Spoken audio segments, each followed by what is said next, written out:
Brajesh Kumar, biology faculty, आप सभी का online classes Tagore children academy Surajgarh में स्वागत करता हूं।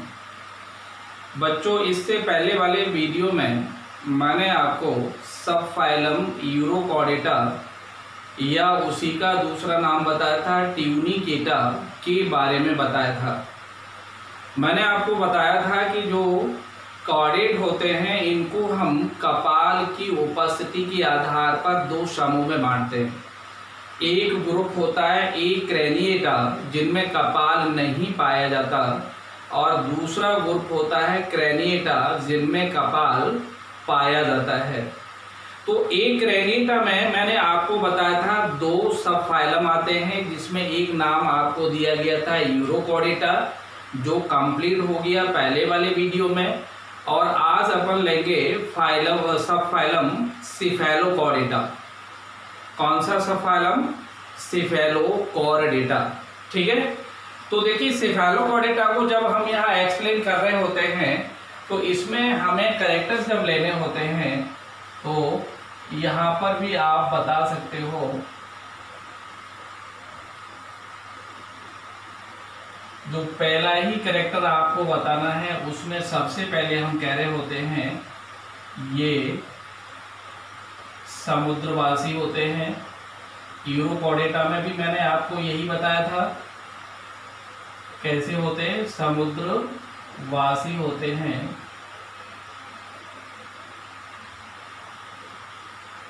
ठीक है, बोला था उसमें भी मैंने क्या बताया था, समुद्रवासी होते। मैंने ये कहा था आपको कि जो एक क्रेनिएटा है इस ग्रुप में पाए जाने वाले जंतु पूरी तरह से समुद्री आवास में ही पाए जाते हैं।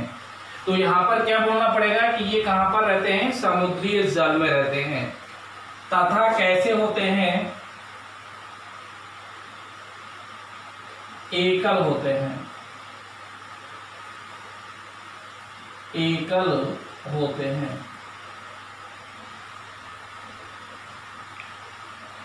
दूसरा यहाँ पर जो पॉइंट हम बता रहे होते हैं वो ये कह रहे होते हैं कि अधिकतर जो जंतु होते हैं उनका शरीर मछली सदृश होता है, इसलिए यहाँ पर बोला जाता है कि ये मछली के समान प्रोटोकॉर्डेट्स होते हैं। प्रोटोकॉर्डेट्स होते हैं।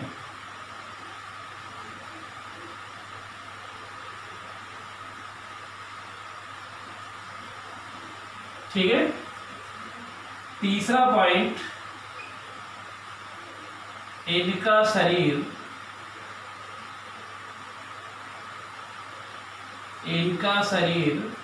5 से 8 सेंटीमीटर लंबा, कोमा बेलनाकार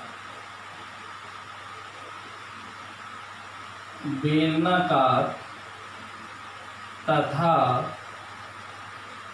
पारदर्शी होता है।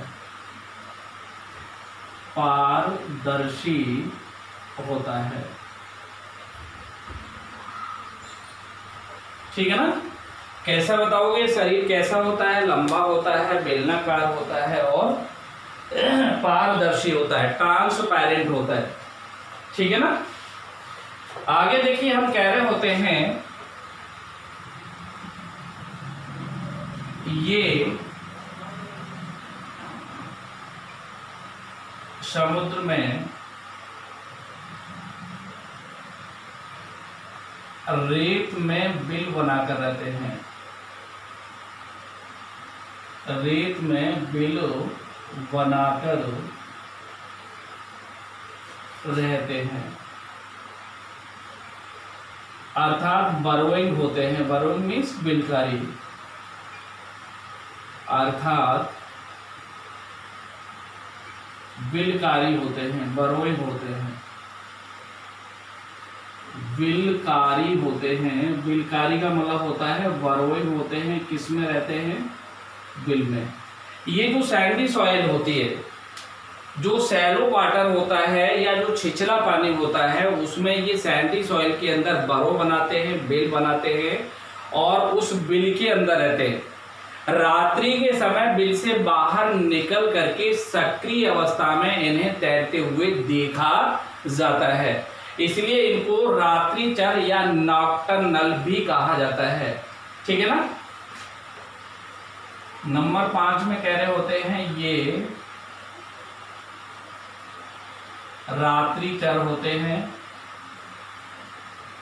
रात्रिचर होते हैं। रात्रिचर का मतलब होता है दिन में बिलों के अंदर और रात्रि के समय पानी में तैरते हुए, अर्थात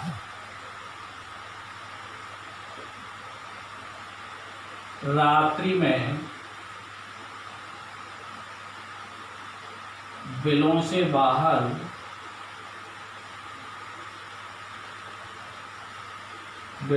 बाहर आकर सक्रिय अवस्था में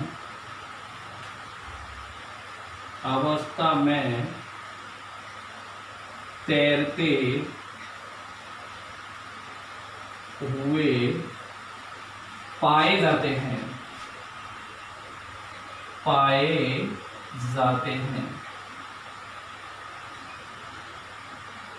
ठीक है ना। दिन के समय बिलों के अंदर रहते हैं, रात्रि के समय बिलों से बाहर निकलते हैं और बहुत तेजी से तैरते हुए इन्हें देखा जा सकता है। ठीक है ना। इसके पश्चात नंबर 6, इनमें सिर स्पष्ट नहीं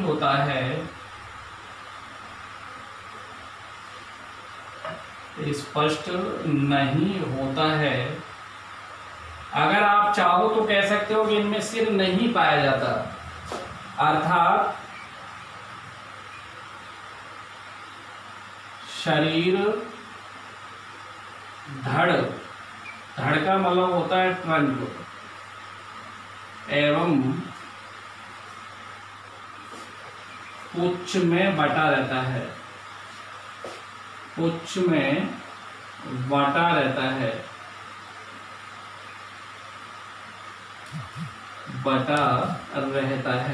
ठीक है ना। दूसरी चीज यहां पर ये होती है कि इनमें तीनों कॉर्डेट लक्षण पाए जाते हैं। नंबर 7, इनमें नोटोकॉर्ड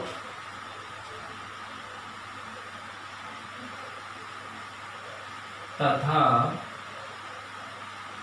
नर्व कॉर्ड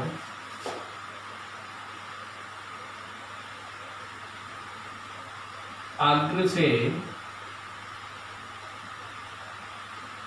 पश्च भाग तक फैली हुई पाई जाती है,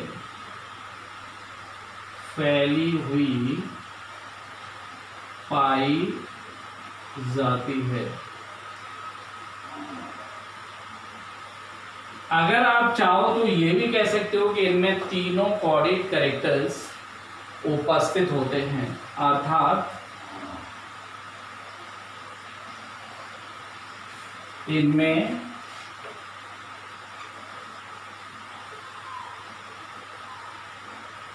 तीनों कॉर्डेट लक्षण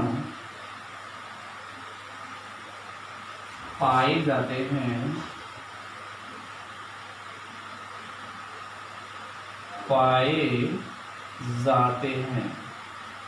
ठीक है ना।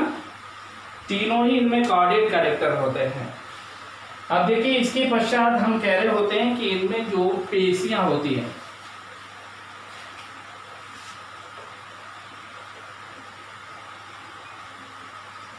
इनमें शरीर में पृष्ठ आधारीय, पृष्ठ पार्श्वीय लिखो, पृष्ठ पार्श्वीय पेशियां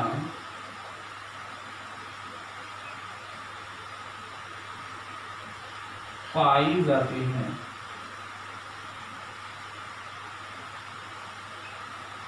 ठीक है, और इन पेशियों की वजह से ही ये क्या करते हैं, बहुत तेजी से सक्रियता के साथ पानी में आसानी से तैर पा रहे होते हैं। पेशियां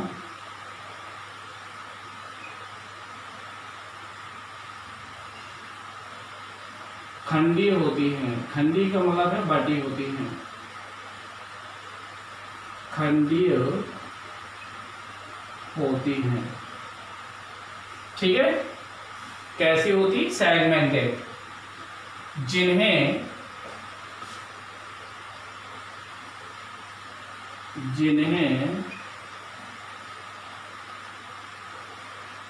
मायोटोम्स कहा जाता है। मायोटोम्स कहा जाता है। क्या कह रहे होते हैं पेशियों को, मायोटोम्स। ठीक है ना, अर्थात जो पेशियां हैं खंडीय हो जाती हैं उनको क्या बोल दिया जाता है, मायोटोम्स कह देते हैं। कैसी होती है ये, तिरछी वी के आकार की, जैसे आपने देखा है वी इस तरह से बनता है, लेकिन इसमें ये इस तरह से दिखाई दे रही होती है। इनको हम कह रहे होते हैं तिरछी वी आकार की। ठीक, इसके बाद देखिए नेक्स्ट, यहां पर ये बताया जाता है कि इनमें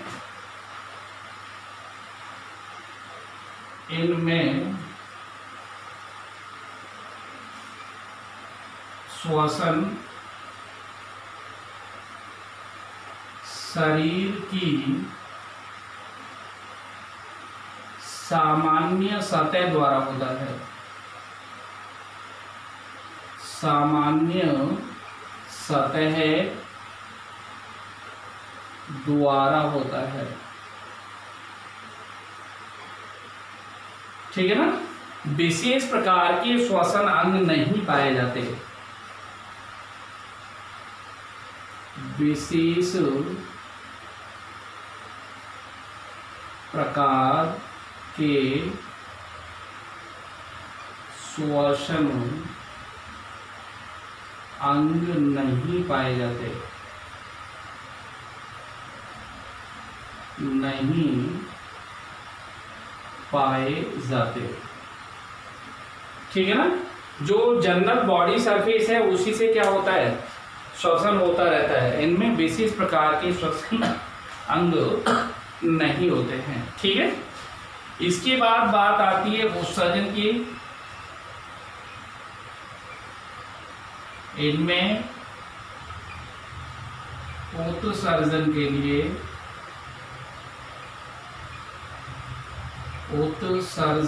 लिए प्रोटोनेफ्रीडिया क्या पाए जा रहे होते हैं, प्रोटोनेफ्रीडिया पाए जाते हैं, पाए जाते हैं। ठीक है, इसके पश्चात रक्त परिसंचरण तंत्र, रक्त परिसंचरण तंत्र कैसा होगा, बंद प्रकार का पाया जाता है, बंद प्रकार का पाया जाता है।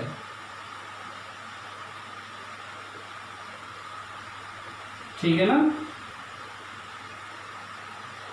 जबकि मैंने यूरोकॉर्डेट में कैसा बताया था, खोलीय प्रकार का, यहां पर आप कैसा बता रहे हो, बंद प्रकार का, अर्थात बंद प्रकार का इसमें क्या पाया जा रहा होता है, blood circulatory system.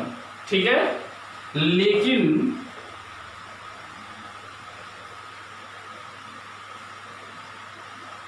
Heart, heart का मतलब होता है हृदय एवं श्वसन वर्णक, श्वसन वर्णक जिसको हम हीमोग्लोबिन कह रहे होते हैं, नहीं होते हैं, नहीं होते हैं। अगर पूछा जाए ऐसे कॉर्डेट का नाम बताइए जिनमें हार्ट नहीं पाया जाता है, then you can write as cephalochordates. Cephalochordate इसलिए कहा जाता है कि सिर तो स्पष्ट होता नहीं है, इसलिए जो अग्र भाग होता है और पश्च भाग होता है वो धड़ और पुच्छ में बटा होता है, इस कारण से ही इसको सेफेलोकॉर्डेट कहा गया है। ठीक है, अब देखिए इसके पश्चात मैंने क्या बता दिया कि ना तो हार्ट है और ना इसमें हीमोग्लोबिन है, श्वसन वर्णक नहीं होता, तो रक्त कैसा होगा? इस कारण रक्त कैसा होगा बताओ? इस कारण रक्त रंगहीन होता है। कैसा होगा? रंगहीन होता है।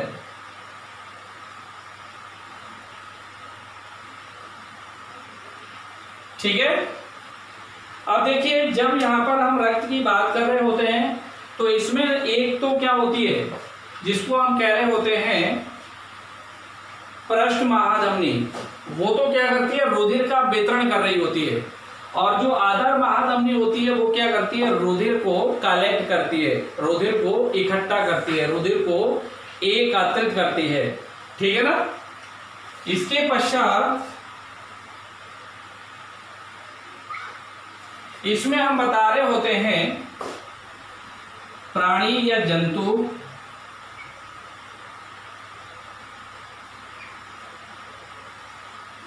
एक लिंगी होते हैं, एक लिंगी होते हैं,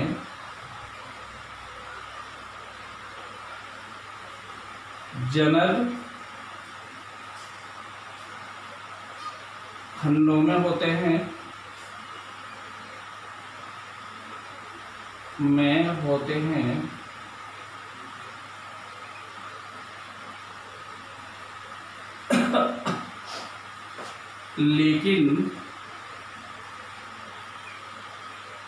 लेकिन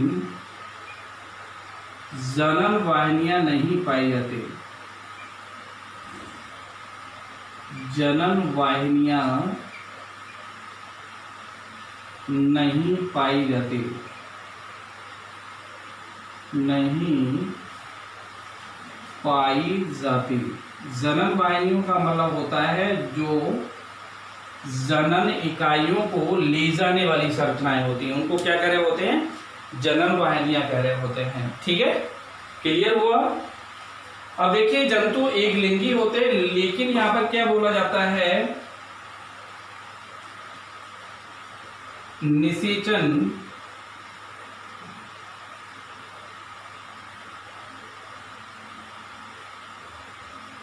बाह्य होता है,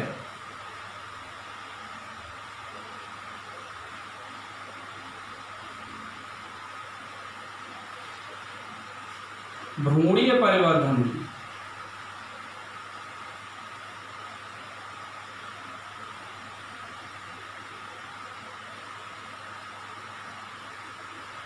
प्रत्यक्ष प्रकार का होता है, प्रत्यक्ष प्रकार का होता है, प्रकार का होता है। इसका मतलब होता है लार्वल अवस्था नहीं पाई जाती, अर्थात कौन सी अवस्था नहीं पाई जाती है? लार्वल। इसलिए क्या बोलेंगे? अर्थात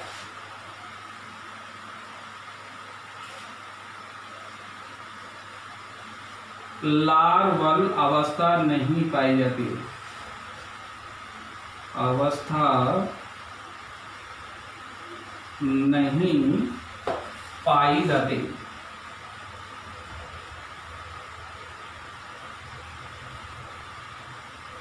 ठीक है। आहर नाल कंप्लीट होती है इनमें,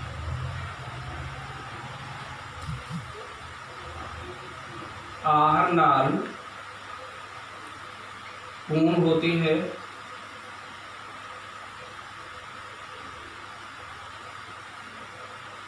ठीक है ना। लेकिन मुख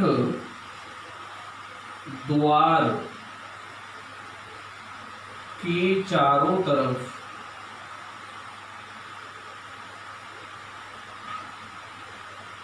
स्पर्शक होते हैं, स्पर्शक होते हैं, अर्थात मुख छद पाया जाता है, ऑरल हुड, मुख छद पाया जाता है, ठीक है। इसके बाद ग्रसनी की दीवारों में तिरछी ऑब्लिक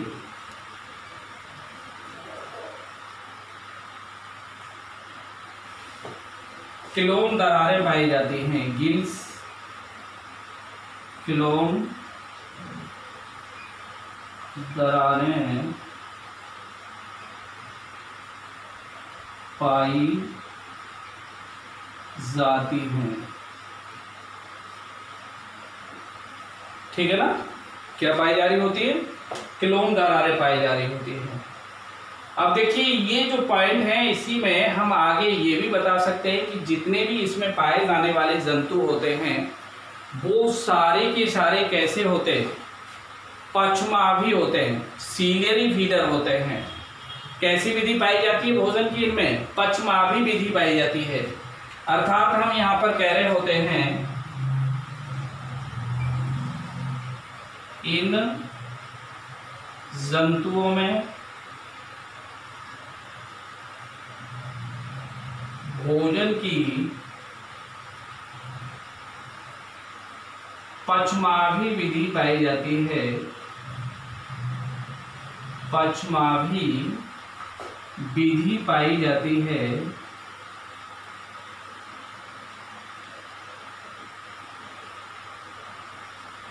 विधि पाई जाती है। पक्षमाभी का मतलब होता है भोजन किससे ग्रहण करते हैं? पानी से, सीलिया के द्वारा।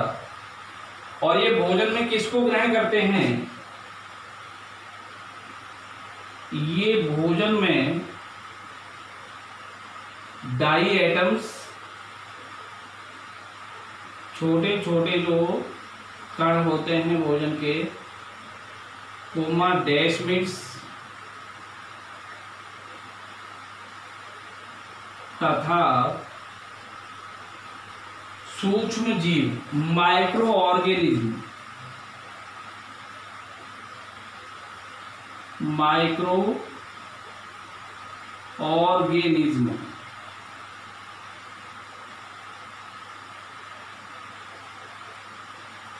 को प्राप्त करते हैं, ठीक है ना। ये भोजन के रूप में किसको? डाइएटम्स और डेस्मिस तथा माइक्रो ऑर्गेनिज्म,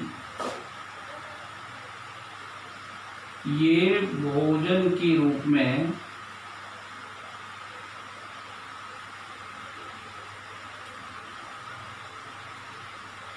किसको ग्रहण करेंगे? डाइएटम्स, डेस्मिट्स तथा माइक्रो ऑर्गेनिज्म को ग्रहण करते हैं, को ग्रहण करते हैं, ठीक है। ये सारे के सारे करैक्टर आते हैं किसमें? जिसे हम कह रहे होते हैं सिफेलोकॉर्डेट्स। क्या कह रहे होते हैं? सिफेलोकॉर्डेट्स, ठीक है ना। अब देखिए इसमें जो एग्जाम्पल है मुख्य रूप से वो केवल एक ही वर्ग आता है इसमें, और वो एक वर्ग कौन सा सम्मिलित कर रखा है इसमें, लेप्टोकार्डी।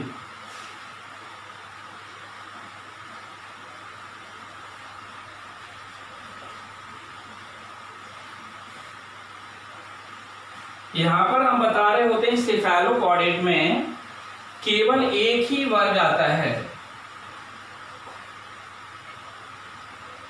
इसमें केवल एक ही वर्ग को सम्मिलित किया गया है, सम्मिलित किया गया है।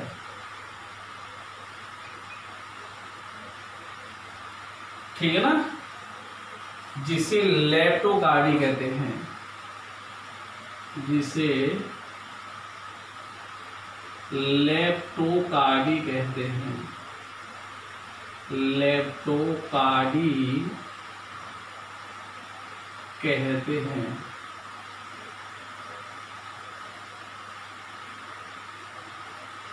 ठीक, उदाहरण में यहां पर नाम आप लिख सकते हो एम्फीऑक्सस, एम्फीऑक्सस। ये क्या है एग्जाम्पल।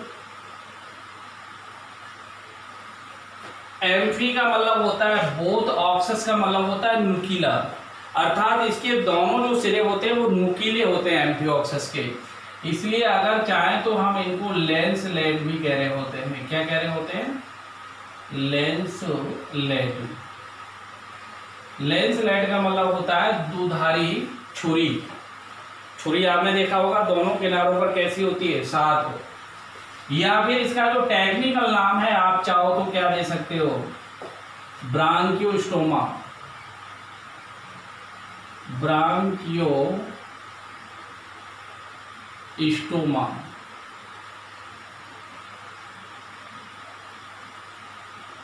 ब्रांकियोस्टोमा को ही हम क्या कह रहे होते हैं, एम्फीऑक्सस कह रहे होते हैं।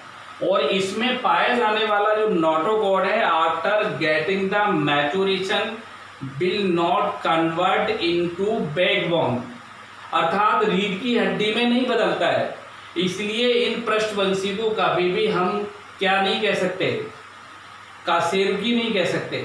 ठीक है, हमेशा क्या बोलेंगे, पृष्ठवंशी।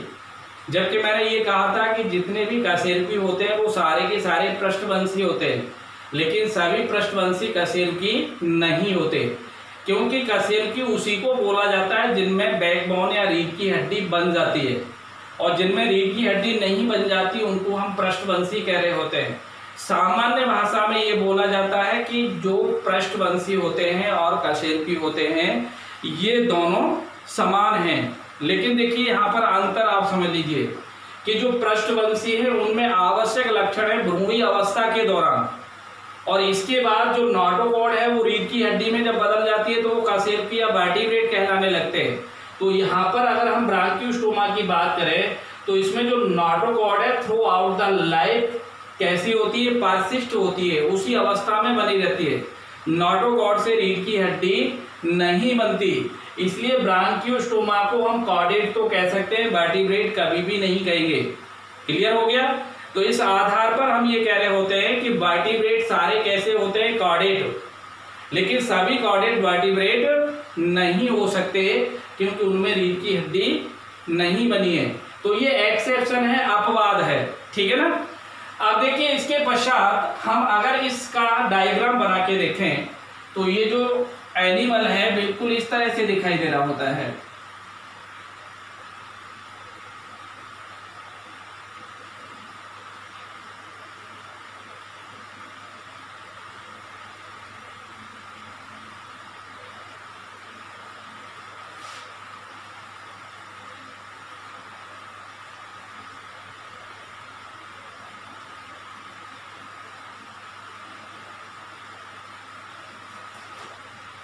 यहाँ पर मैंने बताया था मुख होता है, इसमें ये स्पर्शक लगे होते हैं, इसको ओरल हुड हम कह रहे होते हैं। और फिर यहाँ से आप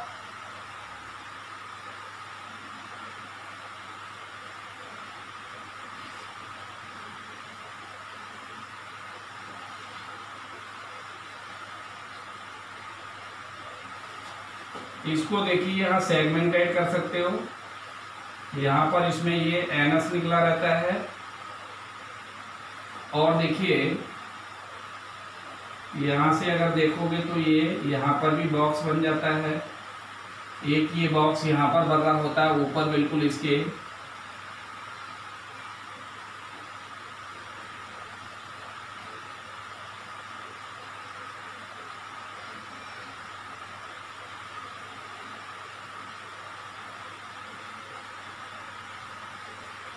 जिसमें ये बहुत सारे फिन बने होते हैं फिर इस तरह से।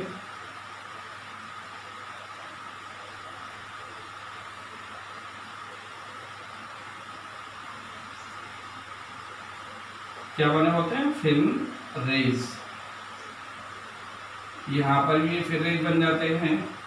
और देखिए यहाँ से लेकर के ये बहुत सारे मेटाफ्लोरल फोल्ड बन जाते हैं। यहाँ पर ये क्या बन जाते हैं? मेटाफ्लोरल फोल्ड।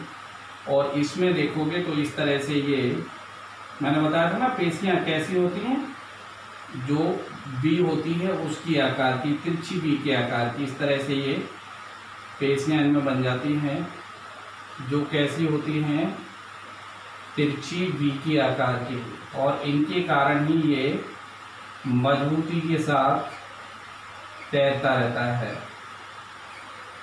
ठीक है, मैंने बताया था पेशियाँ कैसी होती है, मायोसेप्टा के रूप में, मायोट्रोम जिनको कहा जाता है। यहाँ पर ये एटियोपोर होता है जो ग्रसनी खुल जाती है और इसमें यहाँ पर ये इसमें गॉनेट्स पड़े होते हैं बहुत सारे, लगभग 26 जोड़ी गॉनेट्स होते हैं। कितने जोड़ी? 26 जोड़ी। ये पोर्शन ग्रसनी का होता है और ये किसका होता है? एटियम का होता है। ये नीचे की तरफ बहुत सारे ये क्या होते हैं? मेटाफ्लोरल फोल्ड होते हैं। इसको हम नाम दे रहे होते हैं एम्फीऑक्सिस। क्या नाम दे रहे होते हैं? एम्फीऑक्सिस। जिसमें ये वाला भाग होता है जिसको हम कह रहे होते हैं एनस, ये वाला भाग होता है इसको कहा जाता है कॉर्डल फिन्स। कॉर्डल फिन का मतलब होता है पुच्छ पख। ये होता है इसको कह रहे होते हैं पृष्ठ पख, जिसको डॉर्सल फिन कह रहे होते हैं। कौन सा फिन? डॉर्सल। और ये देखिए बहुत सारे ये क्या हैं? ये होते हैं fin rays boxes. Fin rays boxes. ठीक है, कौन सी सतह पर? डॉर्सल पर। और ये कहाँ पर है? वेंट्रल पर। Fin rays boxes. यहाँ पर ये एट्रियोपोर होता है जिससे पानी बाहर निकलता रहता है। यहाँ पर ये पोर्शन ऑफ